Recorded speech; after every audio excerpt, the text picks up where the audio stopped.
रिश्तेदारों के लिए बनाई आलू की टिक्की।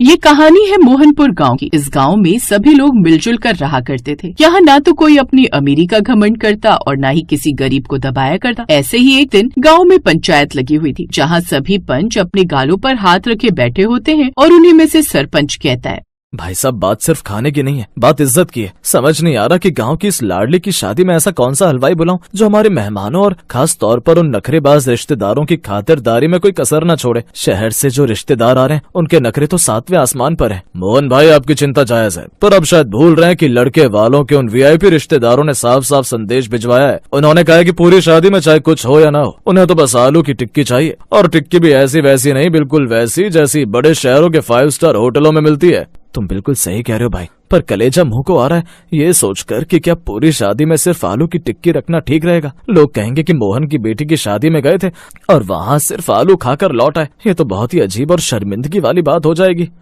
अभी ये पंचायत चली रही थी कि मोहन की पत्नी रानी अपने घर की दहलीज से बाहर निकलकर मटकी हुई चौपाल की तरफ आती है। उसके हाथ में पंखा था और चेहरे पर एक अलग ही रौब था। देखिए जी, अब जब मेहमानों की डिमांड आई गई है कि उन्हें आलू की टिक्की खानी है तो हमें शादी में वो रखनी पड़ेगी। अब लड़के वालों को नाराज करके तो हम अपनी बेटी का घर नहीं बसा सकते ना। जो उन्हें पसंद है वही खिलाना पड़ेगा।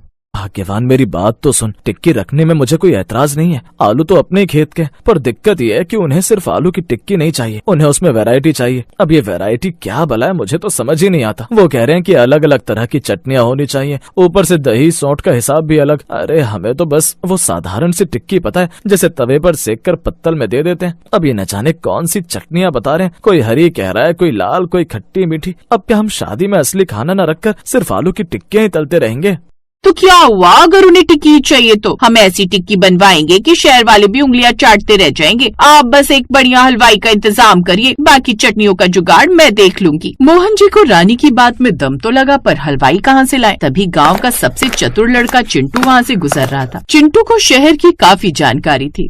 अरे मोहन चाचा, आप क्यों परेशान हो रहे हो? टिक्की का मतलब सिर्फ आलू नहीं होता। आजकल तो टिक्की के अंदर पनीर भरा जाता है, मटर भरी जाती है, और ऊपर से जो चटनियाँ डलती हैं, पुदीने की चटनी, इमली की सौंठ, और यहाँ तक कि चुकंदर का लच्छा भी। अगर आपने शहर वाला स्टाइल नहीं पकड़ा तो रिश्तेदारों का मुंह बन जाएगा, और मेरे ख्याल से आप नहीं चाहते कि रिश्तेदार ऐसे मुंह बना कर जाए। ले, अब ये चुकंदर कहाँ से आ गया बीच में? चिंटू बेटा, तू ही बता, हमारे गाँव का मंगू हलवाई ये सब कर पाएगा क्या? वो तो बस बड़ी बड़ी कढ़ाइयों में सब्जी और पूड़ियाँ बनाना जानता है। चाचा, मंगू काका से ना हो पाएगा। आपको पास वाले कस्बे से लल्लन उस्ताद को बुलवाना पड़ेगा। वो शहर के बड़े बड़े ब्याह शादियों में चाट का स्टॉल लगाता है। उसके पास ऐसी मशीनें जो मिनटों में आलू घिस देती हैं, और उसकी चटनियों का तो जवाब ही नहीं।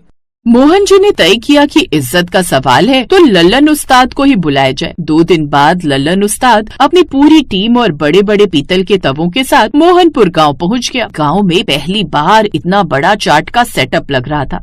सरपंच साहब, आप बेफिक्र रहिए, मैं ऐसी टिक्की बनाऊंगा कि आपके रिश्तेदार शादी भूल जाएंगे और सिर्फ टिक्की की बातें करेंगे। मैंने सुना है कि रिश्तेदारों के बहुत नखरे हैं। हाँ भाई लल्लन, बस वही डर है। वो शहर से आ रहे हैं, उन्होंने सुना है कि गांव की शादियों में खाना सादा होता है, तो वो पहले ही अपनी फरमाइशें भेज चुके हैं। तुम बस अपनी वो वैरायटी वाली बात याद रखना। लल्लन भाई, एक बात कान खोल कर सुन लो। टिक्की में चटनी ऐसी होनी चाहिए कि 1 चम्मच मुंह में जाते ही बंदा झूम उठे, और हाँ, वो दही एकदम गाढ़ा और मलाईदार होना चाहिए, पानी जैसा नहीं।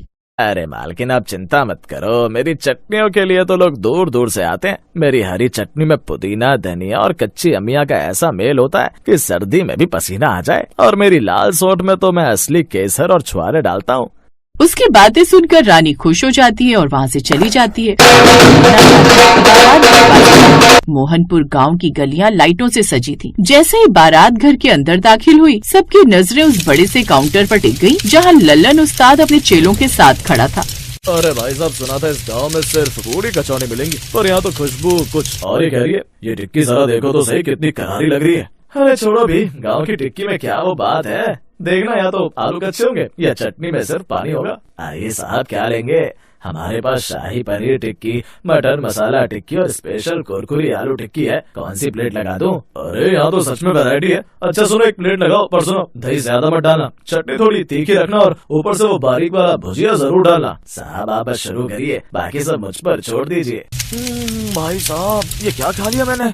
ऐसी टिक्की तो दिल्ली के चांदनी चौक में भी नहीं मिलती। ये चटनी, ये तो जादू है भाई। सच कह रहे हो भाई, इतना स्वादिष्ट है कि मुंह में जाते ही घुल रहा है। और ये सोट का स्वाद, इसमें तो सच में छुआरे और मेवे का स्वाद आ रहा है। धीरे धीरे ये खबर पूरे पंडाल में फैल गई। लोग मुख्य खाने की मेज छोड़कर टिक्की के काउंटर पर लाइन लगाकर खड़े हो गए। मोहन जी दूर खड़े ये सब देख रहे थे और उनके चेहरे पर अब चिंता की जगह मुस्कान थी। भाग्यवान देख रही हो, लोग तो खाने की तरफ देख भी नहीं रहे, सबके सब टिक्की पर टूट पड़े। मुझे तो लग रहा है कि आलू कम न पड़ जाए।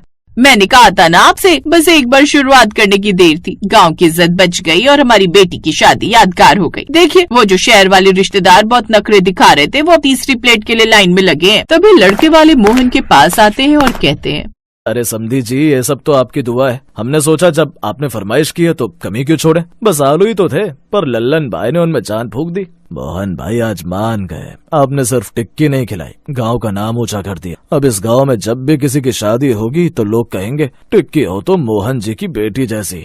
रात भर शादी की रस्में चलती रही, पर पूरी शादी में सबसे ज्यादा चर्चा उस आलू की टिक्की की ही हुई। सुबह जब विदाई का वक्त आया तो विदा होते समय भी वो शहर वाले रिश्तेदार अपनी गाड़ियों में बैठे हुए लल्लन से एक एक दोना पैक करवा कर ले गए।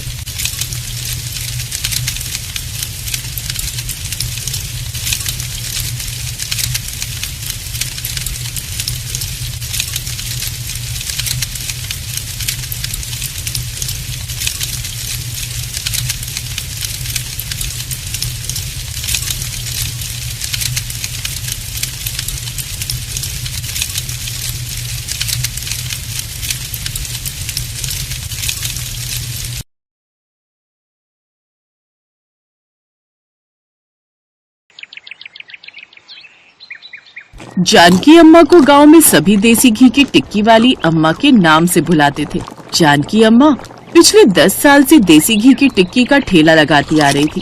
पहले अम्मा ये काम नहीं करती थी। अम्मा ने ये काम अपने बेटे की पढ़ाई लिखाई के लिए तब शुरू किया था जब अम्मा का बेटा मोहित कॉलेज की पढ़ाई के लिए शहर गया था। बेटे के कॉलेज की फीस भरने के लिए जानकी अम्मा ने देसी घी की टिक्की का ठेला लगाना शुरू किया। और आज जब बेटा पढ़ लिख कर अच्छी नौकरी पर लग गया तो अम्मा को भूल गया। अरे यार, मैं जब भी अम्मा के ठेले पर देसी घी की टिक्की खाने आता हूँ, एक बात नोटिस करता हूँ। अम्मा ये एक पत्ता टिक्की का किस लिए बना कर रखती है? तुम्हें नहीं पता?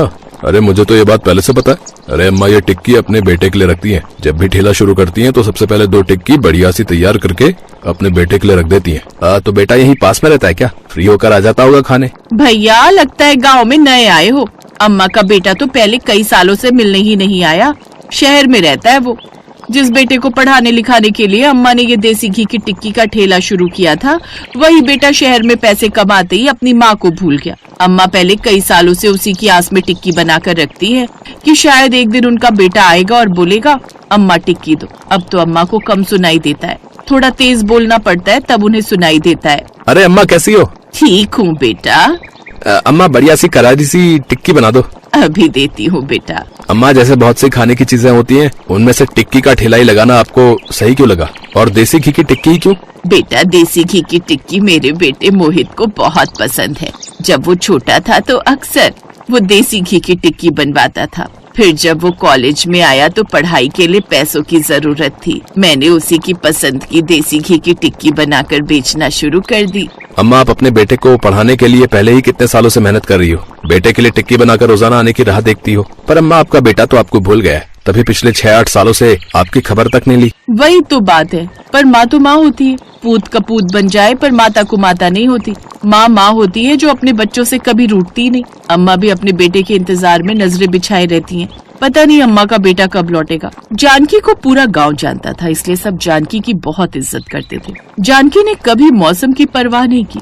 गर्मी, सर्दी, धूप और बारिश में भी चाहे बाजार बंद रहे, पर जानकी का देसी घी की टिक्की का ठेला हमेशा लगता था। इधर अम्मा अपने बेटे की राह देख रही थी और उधर अम्मा का बेटा मोहित अपनी गर्लफ्रेंड सीमा के साथ शादी करने की सोच रहा था। देखो मोहित बेटा, सीमा हमारी इकलौती औलाद है। हम चाहते हैं कि वो हमारे साथ रहे। तो कहीं ऐसा तो नहीं कि तुम गांव से अपनी माँ को भी यहाँ ले आओगे और अलग रहने लगोगे? नहीं अंकल, मेरी माँ तो कभी शहर आई नहीं। पिछले कई सालों से मैं भी गाँव नहीं गया। मेरा ना तो गाँव जाने का विचार है और ना ही माँ को यहाँ लाने का। हाँ, शादी के मौके पर माँ को यहाँ ले आऊंगा और फिर शादी के बाद वापस भेज दूंगा। मैं सीमा के साथ इसी घर में रहूंगा। पापा अब तो मान जाइए। और फिर इधर मोहित और सीमा की शादी तय हो गई। मोहित को बस शादी के लिए जानकी को गांव से लाना था। अब वो अपनी ऑफिस की छुट्टियों का ही वेट कर रहा था। कुछ दिनों से बहुत बारिश हो रही थी, पर जानकी अम्मा ने बारिश में अपना काम नहीं छोड़ा था। इतनी तेज बारिश हो रही है, फिर भी हमारी जानकी अम्मा को ठेला लगाना ही है। क्यों अम्मा? क्या करूँ सोना बिटिया, घर पर मन ही नहीं लगता, आदत हो गई है। मौसम बदलते हैं पर मैं नहीं बदलती, मेरे लिए हर दिन एक सा है। पर तू बता, तू इतनी बारिश में क्यों घूम रही है? मैं तो तुम्हारे लिए खुशखबरी लाई हूँ। मोहित का फोन आया मेरे नंबर पर, बोल रहा था कल वो तुम्हें लेने आ रहा है, कुछ दिन बाद उसकी शादी है। सोना की बात सुनकर जानकी की खुशी का ठिकाना नहीं रहा। मोहित शादी कर रहा है, मुझे लेने के लिए आ रहा है। मेरा बच्चा, मेरा लाल इतने सालों बाद गांव आ रहा है, किस समय आएगा? कल शाम तक आ जाएगा। सोना की बातें सुनकर जानकी बहुत खुश होती है। जानकी मोहित के आने का इंतजार करने लगी। जो भी ठेले पर टिक्की खाने के लिए आता, जानकी सबको यही कहती, कल मेरा बेटा मुझे लेने आ रहा है। तुम आना, मैं तुम्हें अपने बेटे से मिलवाऊंगी। अच्छा, ये तो बहुत ही खुशी की बात है अम्मा। आऊंगा, जरूर आऊंगा। तुम भी आना, और तुम भी। सबने हाँ में जवाब दिया। जानकी को खुश देखकर सारे ग्राहक भी बहुत खुश थे। अगले दिन पूरा गांव जानकी अम्मा की दुकान पर इकट्ठा हुआ। सबको जानकी की खुशी देखने की चाह थी। अम्मा सुबह से ही तैयार हो गई थी और बेटे के लिए सबसे स्पेशल देसी घी की टिक्की बनाई। आज मेरा मोहित आ रहा है, देखना जैसे ही आएगा कहेगा अम्मा टिक्की दो। अरे सोना, कितना समय है, फोन तो मिला जरा, कहाँ है अभी वो? हाँ अम्मा, वही फोन ही मिला रही हूँ, पर मोहित का फोन नहीं मिल रहा। शाम होने लगती है, बारिश फिर से शुरू हो जाती है, भीड़ धीरे धीरे छटने लगती है। अम्मा, बारिश हो रही है, तुम्हारे बेटे से फिर मिल लेंगे। हाँ, अब तो वो कुछ दिन यहीं रहेगा, तुम कल आ जाना। अम्मा, शायद बारिश की वजह से उसे देर हो रही हो, आप चिंता मत करो, आ जाएगा। घर चली जाओ अम्मा, बारिश तेज हो रही है, भीग जाओगी, बीमार पड़ जाओगी, फिर मोहित आएगा और तुम्हें बीमार देखेगा तो सोचो कितना दुखी होगा। अच्छा चल ठीक है, फिर मैं ठेला घर ले जाती हूँ, तो उसको फोन पर कहना कि घर ही आ जाएगा। सारी रात बीत गई, मोहित नहीं आया। जानकी अम्मा ने फिर से टिक्की का ठेला लगाया तो लोग अब बातें बनाने लगे। अम्मा, तुम्हारा बेटा तो आया ही नहीं। अरे कभी आएगा भी या नहीं? बस ऐसे ही बोलती रहती हो कि मेरा बेटा आएगा, मेरा बेटा आएगा। अरे लगता है अम्मा बुढ़ापे में सठिया गई है, हमें भी कल बारिश में भिगा दिया, हम तो आज नहीं खड़े होंगे। तो जाओ ना, किसने कहा यहाँ खड़ा होने के लिए? अम्मा को परेशान मत करो, कोई जरूरत नहीं है यहाँ खड़े होने की, मैं अकेली काफी हूँ अम्मा के साथ। सोना, तूने मोहित को फोन किया? कल वो आया ही नहीं। हाँ अम्मा, वो मोहित को काम था इसलिए आ जाएगा। बात सुन सोना, जरा मोहित से बात तो करवा, मैं खुद कहूंगी ना तो जरूर आएगा। हाँ अम्मा, अभी करवाती हूँ। सोना मोहित को फोन करती है। हाँ सोना, बोलो। मोहित, जानकी अम्मा बात करने के लिए कह रही है। हाँ जल्दी करवाओ, मुझे देर हो रही है, बहुत काम है यहाँ। सोना जानकी के हाथ में फोन देती है। फोन पर हेलो करते ही जानकी अम्मा फूट फूट कर रोने लगती हैं। मोहित, मेरे बच्चे, कब से तेरी राह देख रही हूँ। तू कह रहा था कि कल आऊंगा, तू आया ही नहीं। कितने साल हो गए तुझे देखे हुए, एक बार तो आ जाता। अपनी माँ से मिलने का तेरा मन नहीं करता, मेरी याद नहीं आती तुझे? तुझे पता है मैंने तेरे लिए देसी घी की टिक्की बनाई है, रोज बनाती हूँ तेरे लिए, वो तुझे पसंद है ना? पीछे से आवाज नहीं आ रही सोना? अम्मा फोन कट गया है, दोबारा मिलाती हूँ। सोना दोबारा फोन मिलाती है पर मोहित फोन नहीं उठाता। जानकी अम्मा का चेहरा उदास हो गया। शाम को अचानक फिर तेज बारिश आ गई। उस समय अम्मा अपने बेटे के बारे में सोच रही थी। हाथ में वही टिक्की थी जो उन्होंने अपने बेटे के लिए बनाई थी। आंखें बंद थी, चेहरा मुस्कुराता हुआ। जानकी अम्मा इस दुनिया को छोड़कर जा चुकी थी। सोना रोते हुए मोहित को फोन करती है। अब माँ मर जाए तब तो बेटे को आना ही है, जिम्मेदारी जो निभानी है, मरने के बाद क्रियाकर्म करने की। आज गांव से देसी घी की टिक्की की खुशबू हमेशा के लिए ओझल हो गई। अम्मा के जाने के गम में पूरा गांव उदास था। मोहित माँ का क्रियाकर्म करके वापस शहर जाने लगता है। मोहित, ये अम्मा की जमा पूंजी है, उन्होंने मुझे दी थी। जो भी वो देसी घी की टिक्की बेचकर कमाई करती थी सब मुझे दे देती थी। कहती थी ये पैसे मैंने अपने होने वाली बहू के लिए रखे हैं, उसे सोने के कड़े बनवा कर दूंगी जब मोहित की शादी होगी। अम्मा ये सपना अपने साथ ले गई, पर उनकी आखिरी इच्छा को जरूर पूरा करना। सीमा को सोने के कड़े बनवा कर दे देना। कम से कम अम्मा को उनकी निशानी के रूप में तो तुम अपने घर पर रख लेना, क्या पता उनकी आत्मा को शांति मिल जाए। मोहित की आंखों में आंसू बह गए। चुपचाप उसने वो पैसे लिए और शहर आ गया। उन पैसों से उसने सीमा के लिए सोने के कड़े बनवाए। जीते जी तो अपनी अम्मा को मोहित शहर नहीं लाया, पर अम्मा की तस्वीर जरूर उसने अपने घर में लगा दी। अम्मा की आत्मा भी अपने बेटा बहू को ढेर सारा आशीर्वाद दे रही थी। Best buddies. Hello friends, Thanks for watching this video. अगर आपको ये वीडियो पसंद आया है तो प्लीज लाइक, सब्सक्राइब, कमेंट्स करें इस वीडियो पर और हाँ, शेयर करना भी ना भूलें। और भी मजेदार वीडियो देखने के लिए नीचे दिए गए बेल आइकॉन को दबाएं। देखते रहिए बेस्ट बडीज।